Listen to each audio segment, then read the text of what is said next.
আসসালামু আলাইকুম। কেমন আছেন সবাই? আমি আলহামদুলিল্লাহ অনেক ভালো আছি। তো আজকের ভিডিওতে আপনাদেরকে একটা রেসিপি দেখাবো। সেটা হচ্ছে tomato soup, oil free tomato soup. এই টমেটো স্যুপে কোনো তেল ইউজ করব না। একদম ইফতারের জন্য খুবই সুন্দর একটা স্যুপ হবে। একদম হালকা, যারা কিছু খেতে চায় ইফতারে তাদের জন্য। তো আমার কাছেও হালকা কিছু খেতেই ভালো লাগে। তো আজকে এই টমেটো স্যুপ বানাইছি তেল ছাড়া, সাথে বানাইছি অন্থন। আর ছিল খেজুর শরবত, একদম সুন্দর একটা ইফতার প্ল্যাটার।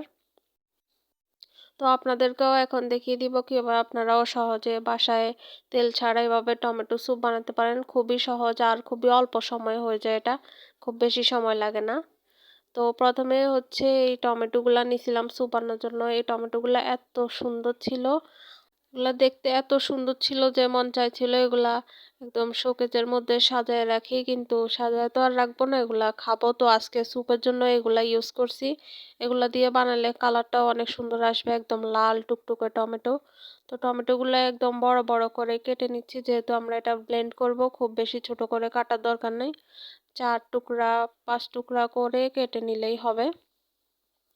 আর যে বোটার সাইড, যে শক্ত সাইডটা আছে ওটা আমি কেটে ফেলে দিচ্ছি। তো সবগুলো টমেটো কাটা শেষে এবার একটা ব্লেন্ডার জারে সবগুলো টমেটো দিয়ে সামান্য একটু পানি দিয়ে এটা সুন্দরভাবে একদম ব্লেন্ড করে নেব, টমেটো পিউরি বানিয়ে নেব।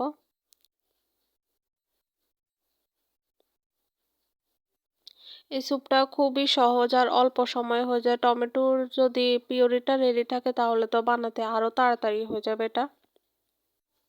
আর এখন যেহেতু টমেটো সিজন চলতেছে, তো একবার হলো এই টমেটো স্যুপটা ট্রাই করে দেখতে পারেন। টমেটো সিজনে টমেটো স্যুপ খাবো না তো কখন খাবো? তো সবকিছু এই যে রেডি করে এবার ব্লেন্ড করে নিছি একদম সুন্দরভাবে। তারপর ব্লেন্ড করা হয়ে গেলে এটা ছেঁকে নেব, একটা ছাঁকনিতে নিয়ে সুন্দরভাবে ছেঁকে নেব। একদম কোনো টমেটোর বিচি খোসা কিছু আসবে না, একদম পুরা ক্লিন স্মুথ একটা টমেটো পিউরি হবে। তারপর সুন্দরভাবে ছাঁকা হয়ে গেলে এই টমেটোর পিউরিটা একটা প্যানের মধ্যে ট্রান্সফার করে নেব, যেটাতে আমরা স্যুপটা রান্না করব। এগুলার কালার এখন একটু পিঙ্কিশ হয়ে গেছে, যখন রান্না করব তখন আবার পুরা একদম ব্রাইট রেড হয়ে যাবে। বাস, এবার আর তেমন কোনো কঠিন কিছু নেই। এবার জাস্ট একটা একটা করে যা যা লাগবে স্যুপে তা তা শুধু দিতে থাকবেন। তো প্রথমেই দিয়ে দিচ্ছি লবণ, এখানে স্বাদ মতো লবণ দিবেন, লাগলে আবার টেস্ট করে আবারও দিবেন। তারপর লবণ দিয়ে এটা আরো কিছুক্ষণ বলক আসবে, যে সুন্দরভাবে বলক চলে আসছে, এটা বয়েল হয়ে গেছে। তারপর যে উপরের কালারটাও দেখছেন এখন অনেকটাই চেঞ্জ হয়ে গেছে।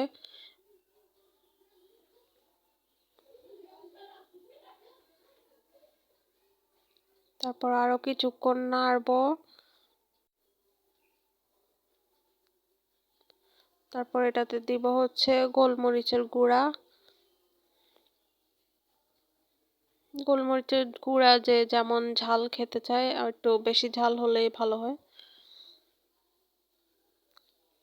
আর একটা সুন্দর ঘ্রাণও আসে কিন্তু গোলমরিচের গুঁড়া দেওয়ার পরে। তারপর এর মধ্যে দিব হচ্ছে টেস্টিং সল্ট সামান্য। এটা হচ্ছে, এটা দিলে একটু টেস্টটা ভালোই আসে।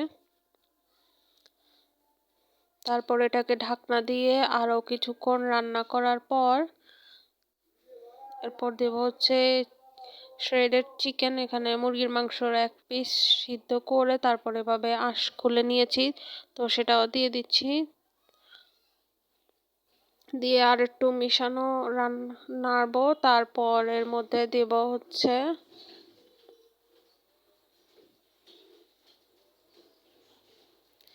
সামান্য একটু স্বাদ মতো চিনি। চিনি দিলে একটু স্বাদটা আরো ব্যালেন্স হয়, টমেটোর একটু টকটক স্বাদ থাকে, ওটা লবণ চিনি দিলে একটা সুন্দর ব্যালেন্স আসে।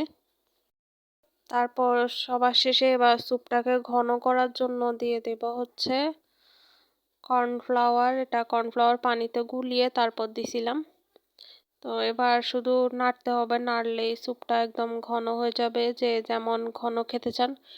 তারপর আমাদের টমেটো স্যুপ রেডি। এবার সবার শেষে যেই কাজটা সেটা হচ্ছে খাওয়ার আগে তার মধ্যে আমরা দিব বাদাম।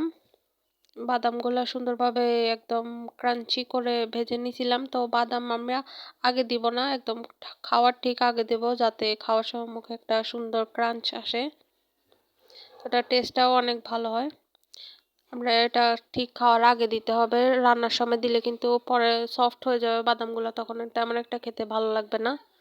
তো আমার আজকের এই অয়েল ফ্রি টমেটো স্যুপের রেসিপি কেমন লাগছে আপনাদের অবশ্যই কমেন্টে জানাবেন। এরকম আরও রেসিপি পেতে চাইলে অবশ্যই আমার চ্যানেলটি সাবস্ক্রাইব করে দিবেন। সবাই ভালো থাকবেন। আল্লাহ হাফেজ। টাটা।